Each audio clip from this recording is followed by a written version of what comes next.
There is a quiet misunderstanding that has drifted into our conversations about presence, a subtle distortion that whispers to us that to be spiritual is to withdraw, that to be awake is to float above responsibility, that to live in the now is to abandon the very human obligations that seem to demand our attention.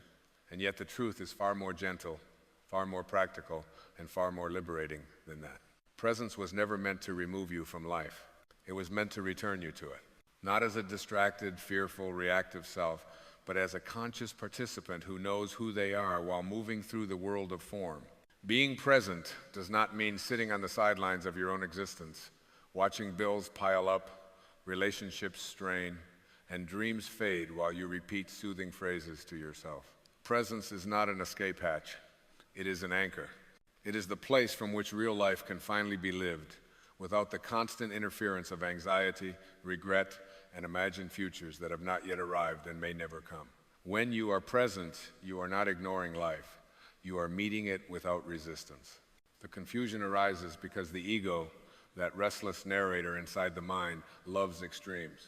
It says either you are spiritual or you are practical. Either you are awake or you are ambitious. Either you are peaceful or you are productive.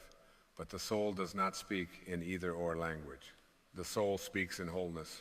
It understands that you can wash the dishes and be fully awake, that you can attend a meeting and remain rooted in inner stillness, that you can plan for tomorrow without abandoning today.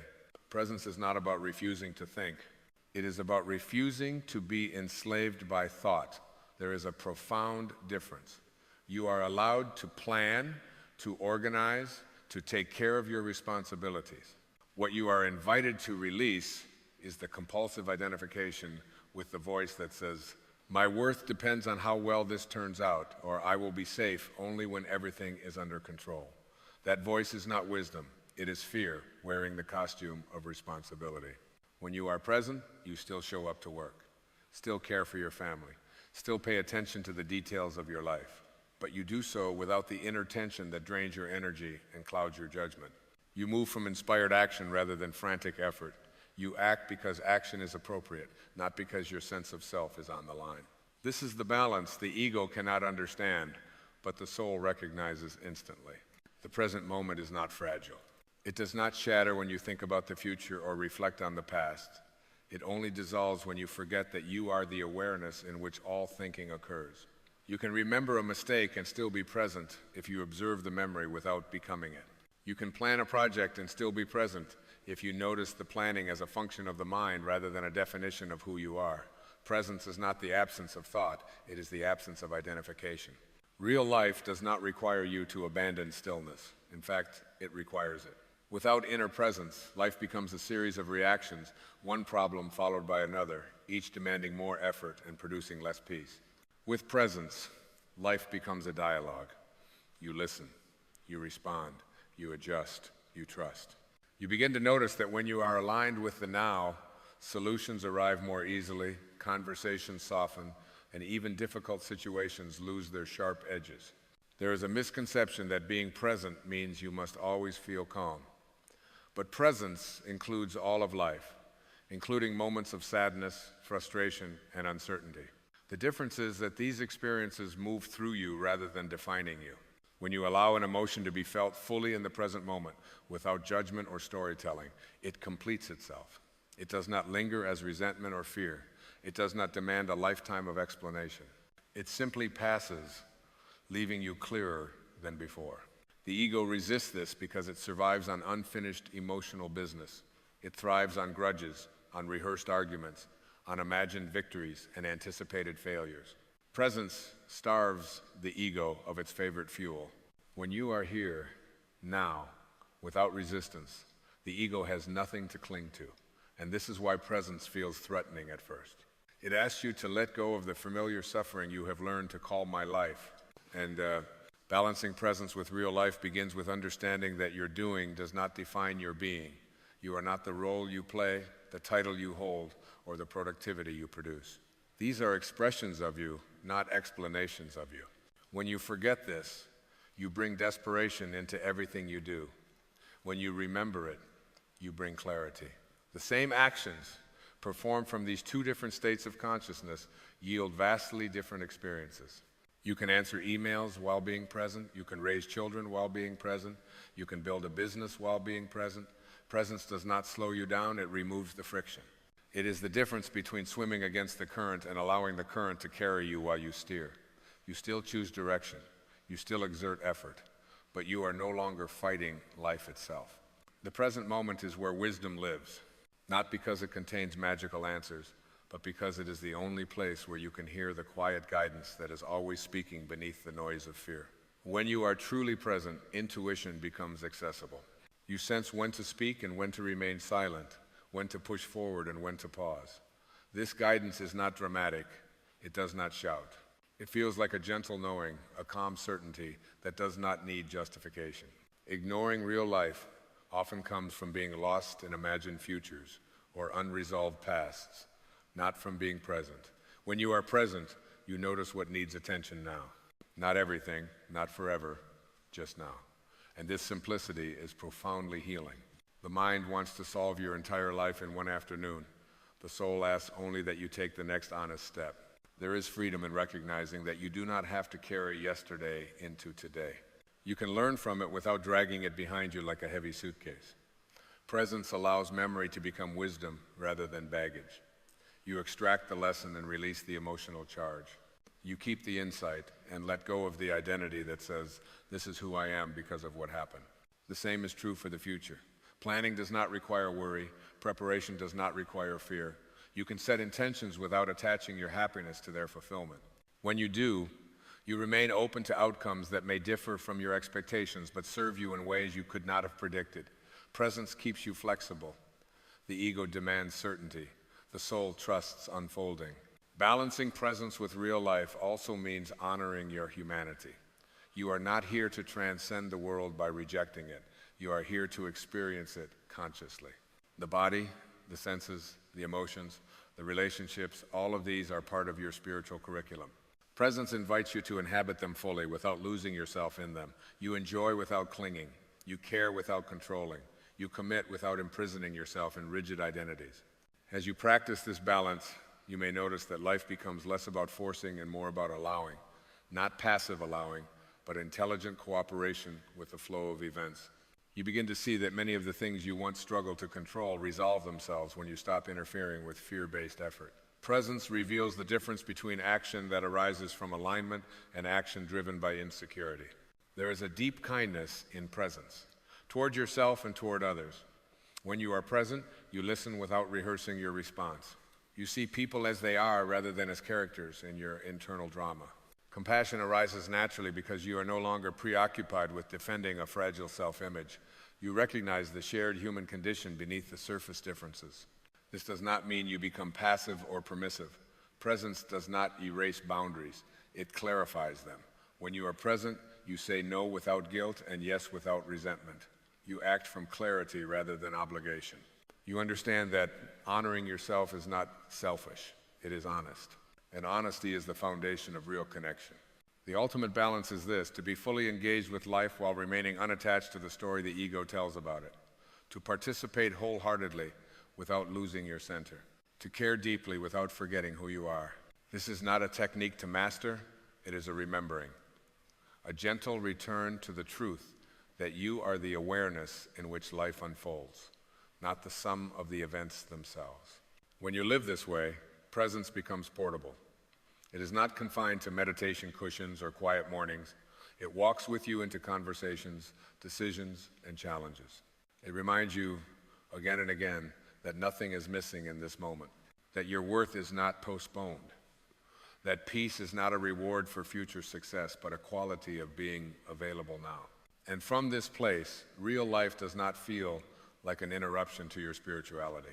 It becomes the expression of it.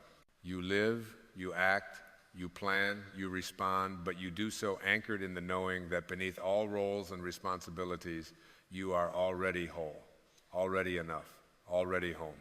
And as this remembering deepens, something subtle begins to shift inside you. You notice that life no longer feels like a series of interruptions pulling you away from peace, but like a series of invitations drawing you deeper into awareness. Even the ordinary moments, standing in line, washing your hands, hearing the sound of traffic, become quiet doorways back to yourself. You are no longer waiting for silence to feel still. You discover that stillness lives beneath the noise, patiently present, untouched by circumstance. This is where the greatest misunderstanding dissolves. Presence is not fragile. It does not require perfect conditions. It does not vanish because a problem appears or a demand is made of you. Presence is what remains when you stop arguing with what is. It is the calm clarity that arises when you say yes to this moment, not as resignation, but as recognition. Yes, this is what is here now. And from that acceptance, wise action naturally follows. When you resist the moment, life feels heavy. When you accept it, life feels workable. The same situation, the same facts, the same responsibilities, yet your inner experience changes entirely. This is the power of presence. It does not remove challenges, it removes the unnecessary suffering you add to them. It invites you to meet reality as it is, rather than as your fears predict or your regrets replay. You begin to see that much of what you once called stress was not caused by what you were doing, but by who you believed you had to be while doing it. The image of the self that must perform perfectly, be appreciated, avoid mistakes, and secure approval, that image is exhausting to maintain. Presence gently loosens its grip. You still care, but you no longer carry the crushing weight of self-judgment into every action. You allow yourself to be human, learning as you go. From this place, effort becomes lighter. You still apply yourself, but without strain.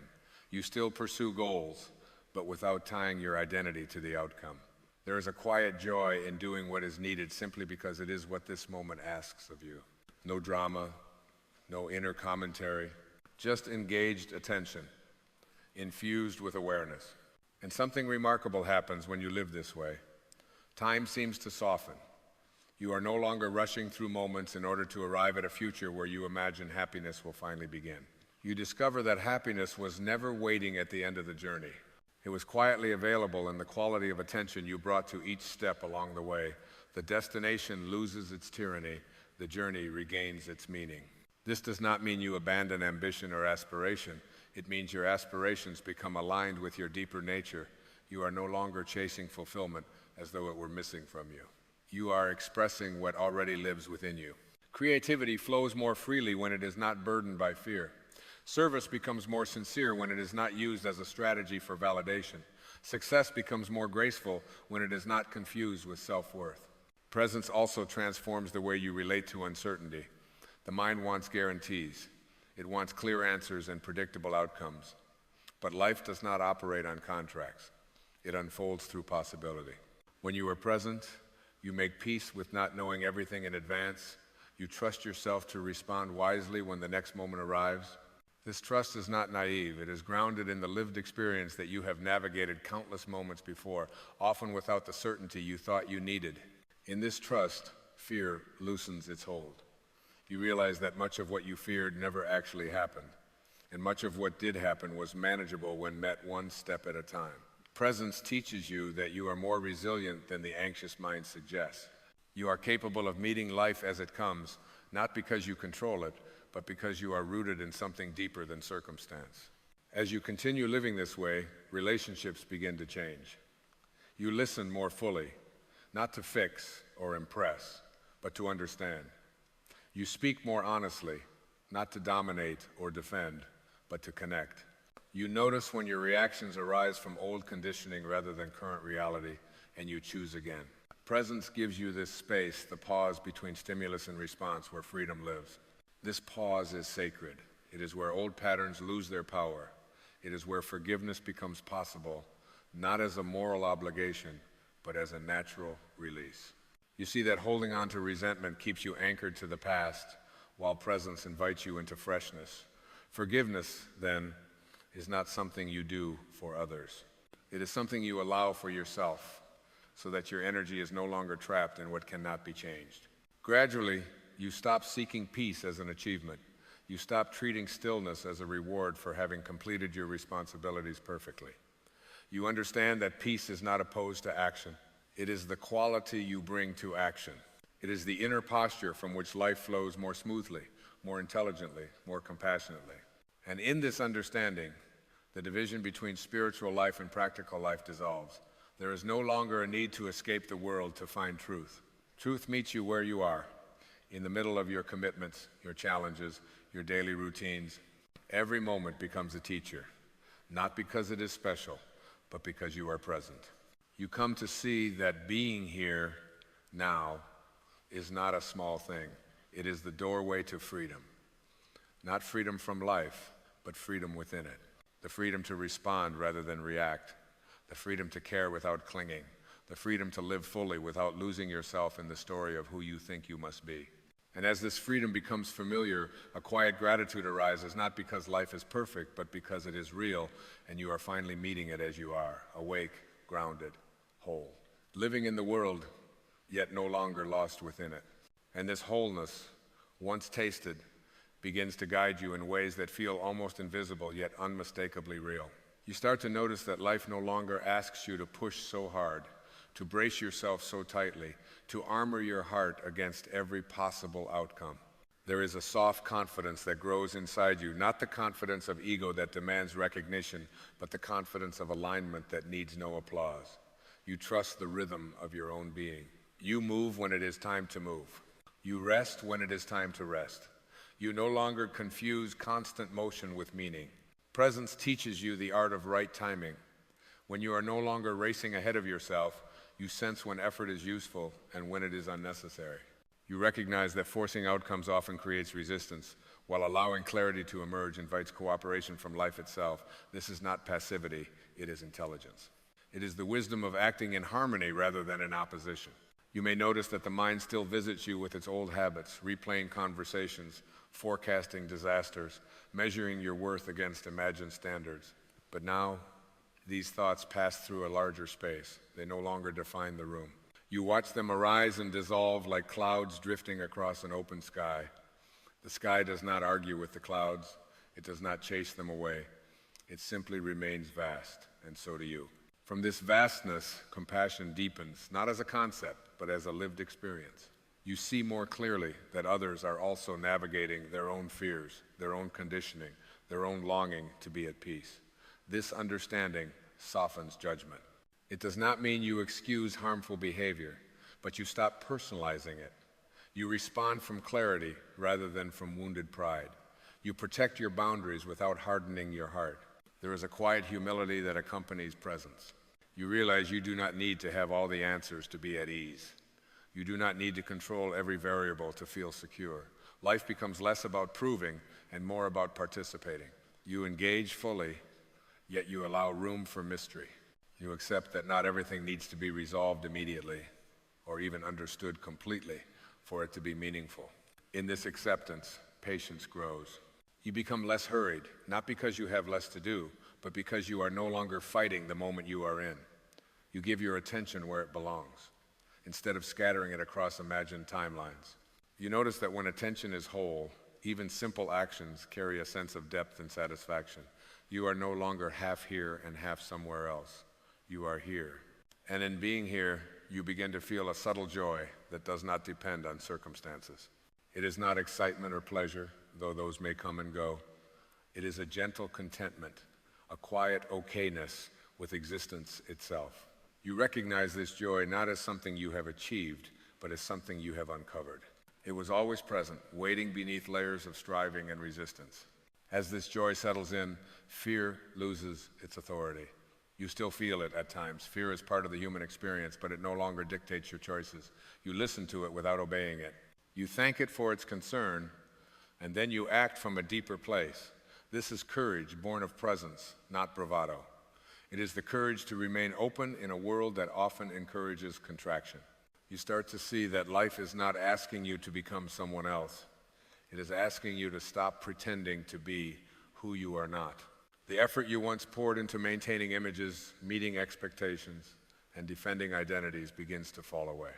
What remains is simpler, quieter, and far more powerful. You show up as yourself, moment by moment, without apology, and this authenticity changes everything. Work becomes an expression rather than a burden. Relationships become a meeting rather than a transaction. Challenges become opportunities to practice awareness rather than evidence of failure. You stop asking, how can I get through this?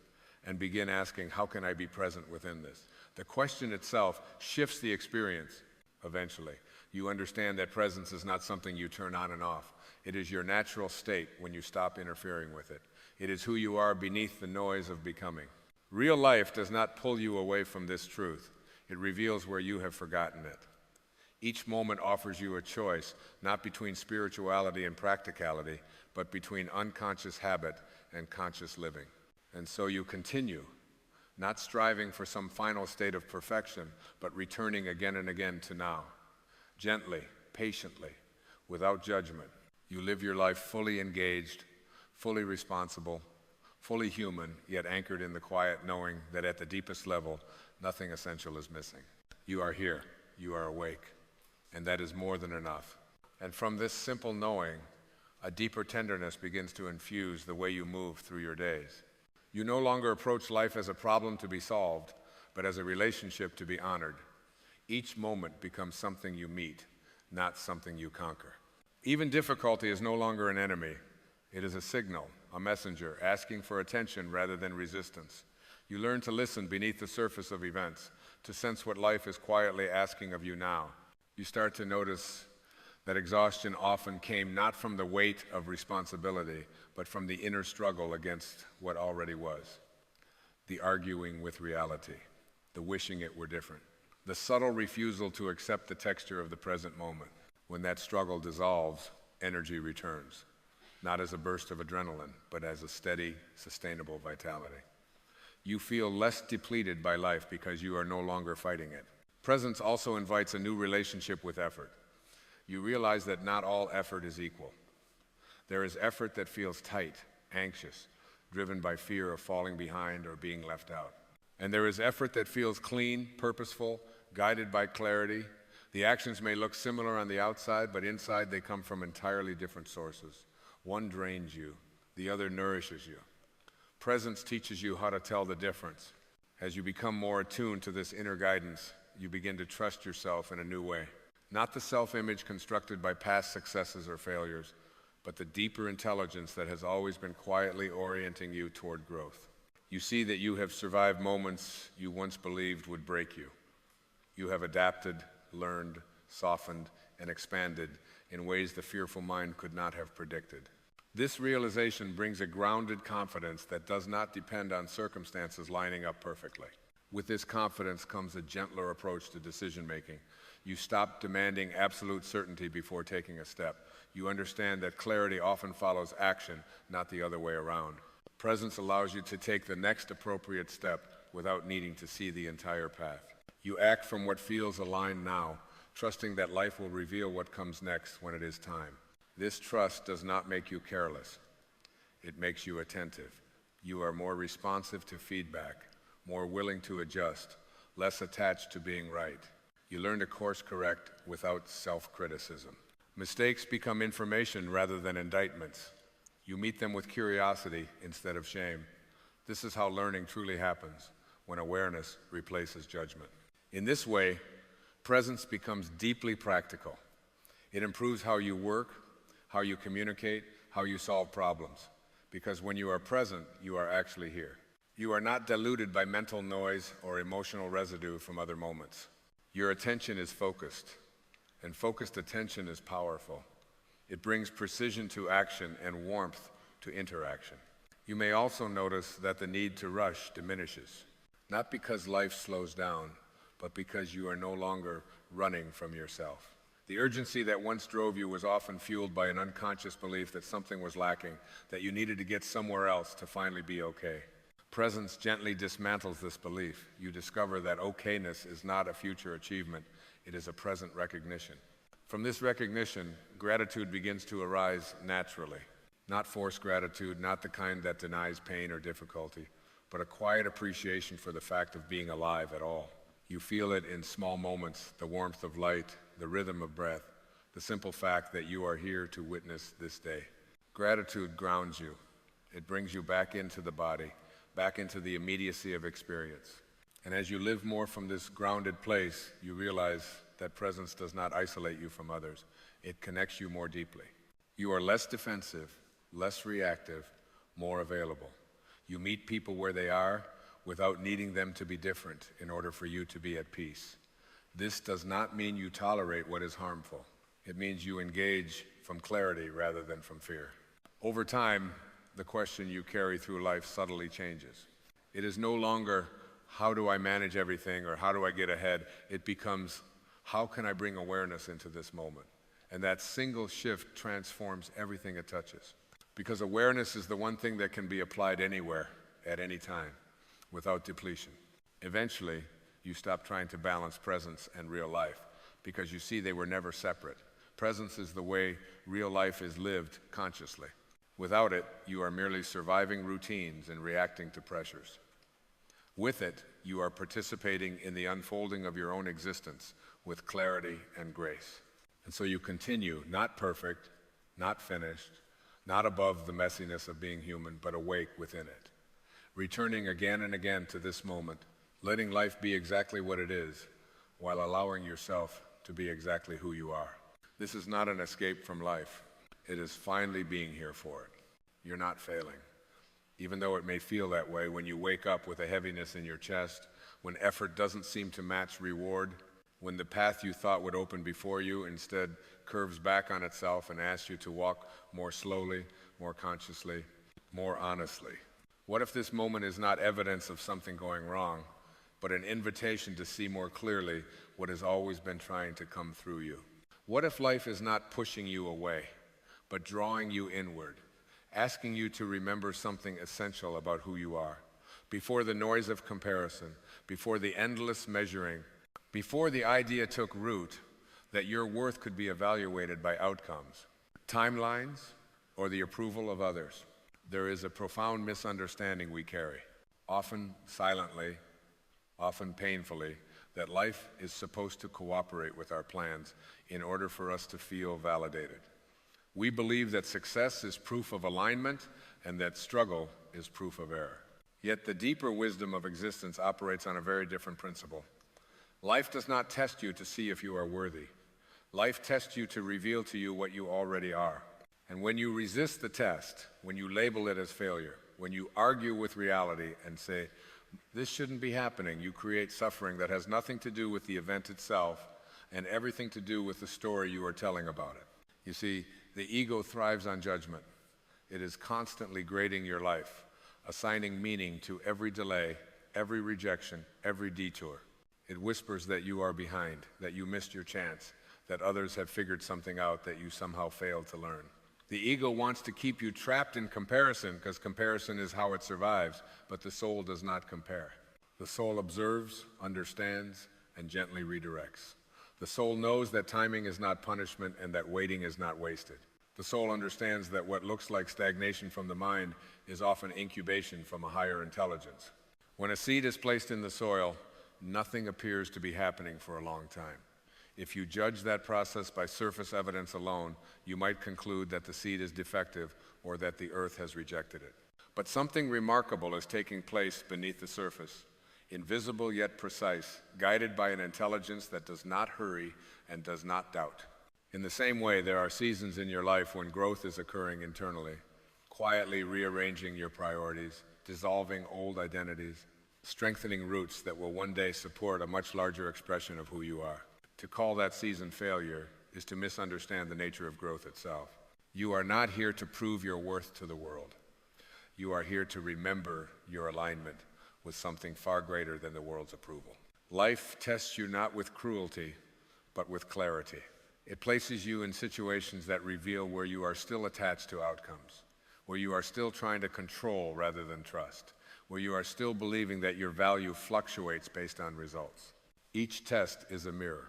Each challenge asks, can you remain connected to your inner knowing even when the outer world feels uncertain? The mind wants guarantees. It wants clear signs, predictable rewards, linear progress. But life unfolds in spirals, not straight lines.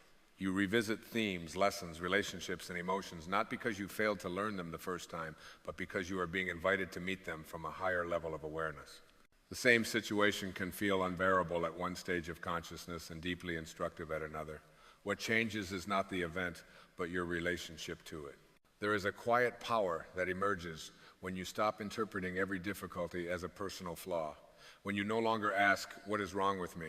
And instead ask, what is this teaching me about where I am still resisting my own truth? Resistance is exhausting. It is the inner argument with reality that drains your energy and convinces you that life is happening to you rather than for you. Acceptance, on the other hand, is not resignation, it is alignment. It is the recognition that this moment, exactly as it is, contains information you need in order to evolve. Life tests you by removing what you have outgrown. It tests you by delaying what you are not yet ready to receive. It tests you by placing you in discomfort so that you can discover a strength that would otherwise remain dormant. And the ego interprets all of this as loss, as failure, as evidence of inadequacy. But the soul recognizes it as refinement. Just as gold is purified by fire, your consciousness is clarified by challenge, not to break you, but to free you from illusions that no longer serve you. Consider how often you measure yourself by external markers, by achievements, titles, relationships, or milestones that society has decided are meaningful. These markers can be useful, but they are not definitive. They cannot tell the story of your inner life, your courage, your resilience, your capacity for compassion, or the quiet integrity with which you continue to show up even when no one is watching. When life strips away external validation, it is inviting you to anchor your sense of self in something far more stable than circumstances. There is an intelligence moving through you that does not panic when things fall apart. It does not rush to label experiences as good or bad. It understands that endings create space, that confusion precedes clarity, and that uncertainty is often the doorway to deeper faith. Faith not as blind belief, but as an inner knowing that you are held by a wisdom that exceeds your personal plans.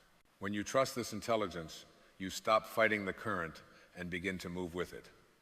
You realize that the river knows where it is going, even when the path twists and narrows. You are not behind in life.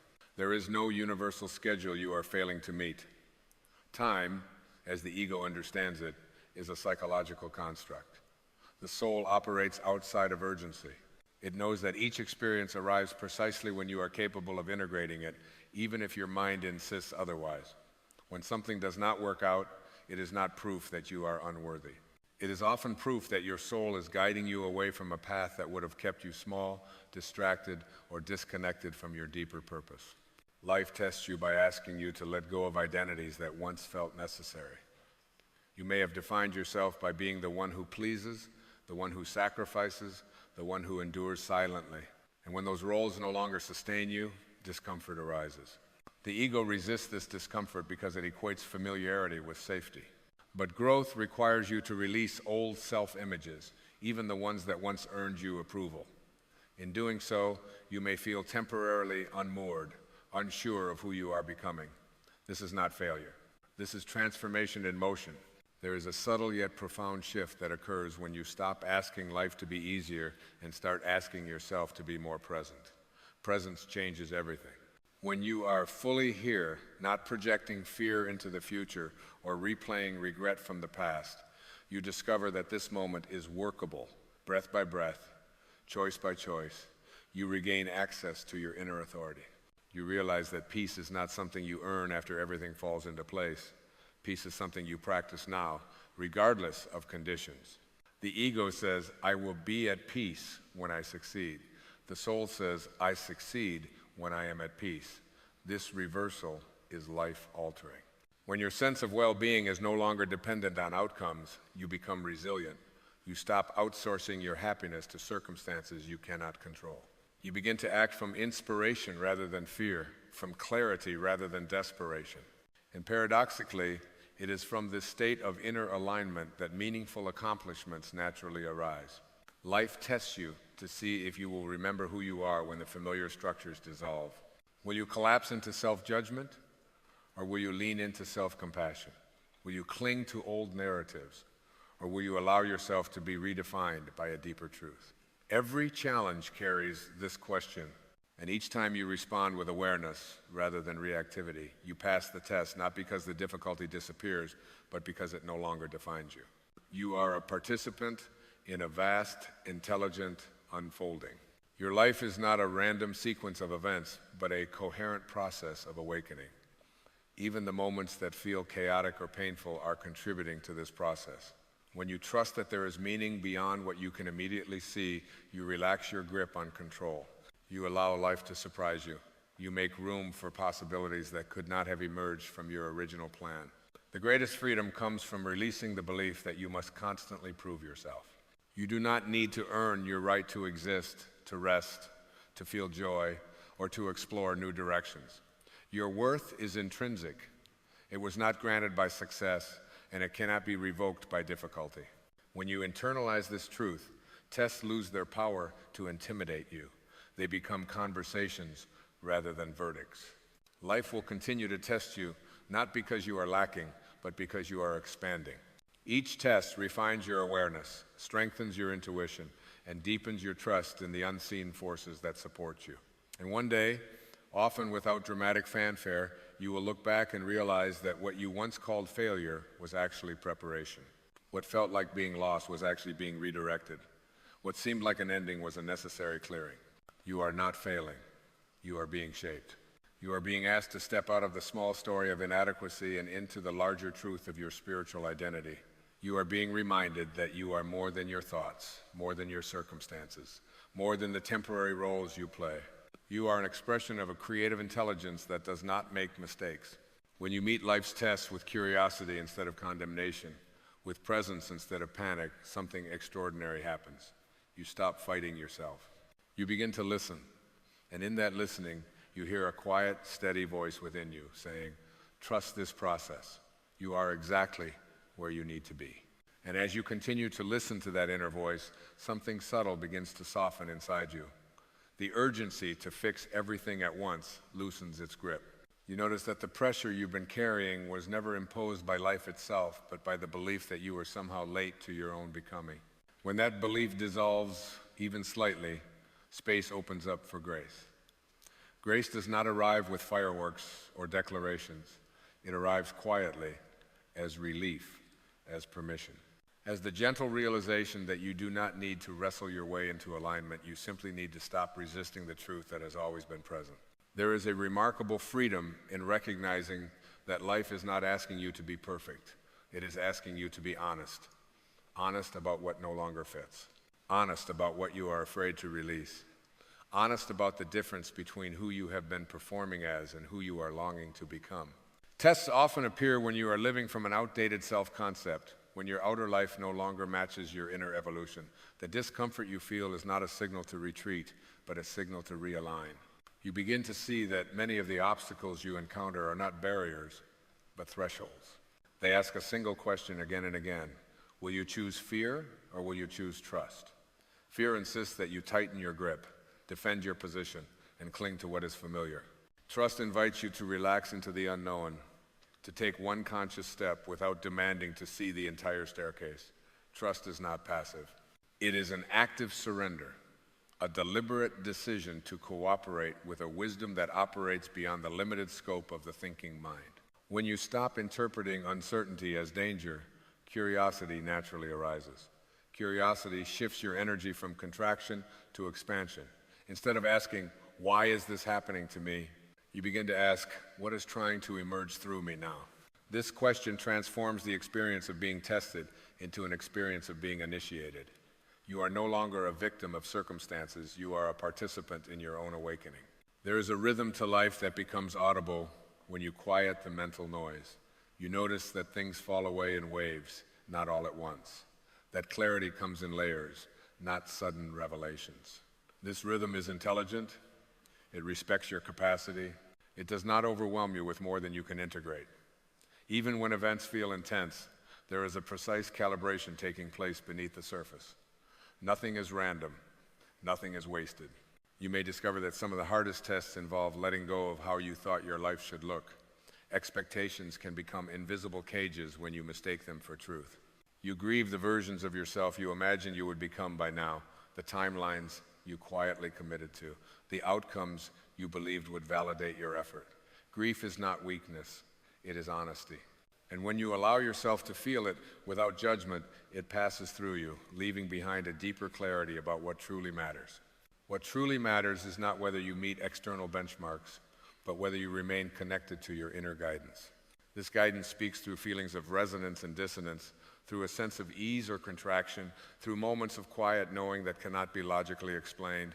When life tests you, it is often amplifying these signals, making it impossible to ignore what you have been tolerating, postponing, or denying. The test is not meant to punish you, but to wake you up. As you awaken, you begin to notice how much energy you once spent trying to manage appearances, trying to look successful, composed, certain. There is a profound relief in letting that performance end. Authenticity is effortless because it requires no maintenance.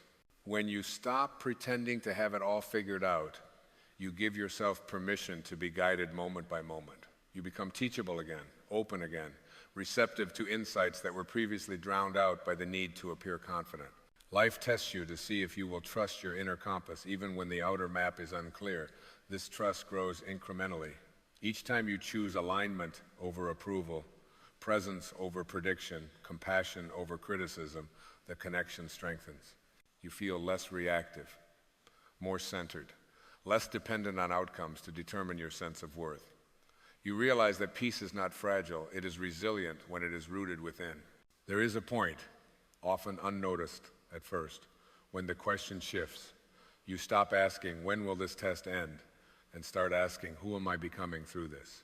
This shift marks a turning inward that changes everything. You are no longer waiting for life to give you permission to feel whole. You are claiming that wholeness now, regardless of circumstances. And from this place, the outer world begins to reorganize in ways you could not have forced. Life responds to inner alignment far more readily than it responds to effort alone. When your actions are infused with clarity rather than anxiety, they carry a different energy. Opportunities appear without strain. Decisions feel cleaner, less conflicted. You begin to trust yourself not because you have all the answers, but because you know how to listen. This trust is the true reward of every test you have endured. You start to understand that the most meaningful progress is often invisible to others. It happens in the quiet moments when you choose patience instead of panic, honesty instead of avoidance, forgiveness instead of resentment.